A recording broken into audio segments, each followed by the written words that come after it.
And so in Islam, we have a testimony of faith. That means that we embrace and recognize reality that we see.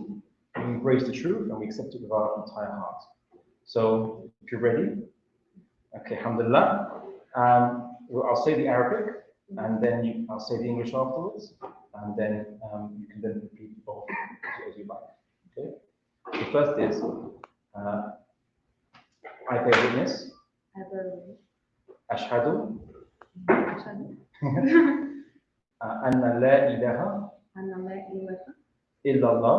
illallah. So I bear witness that there is no one worthy of worship except the one God. Okay, I bear witness. I bear witness. There is no one worthy of worship. That there is no one worthy of worship except the one God. Except the one God. Wa ashhadu. Wa ashhadu. Anna. Anna. Muhammad. Muhammad. Rasulullah. Rasulullah. And that I bear witness. I bear witness. That Muhammad. That Muhammad. Is his prophet and messenger. Is the prophet. Takbir! Allahu Akbar! Takbir! Allahu Akbar! Takbir! Allahu Akbar! Welcome to the family. Sisters, embrace your new sister.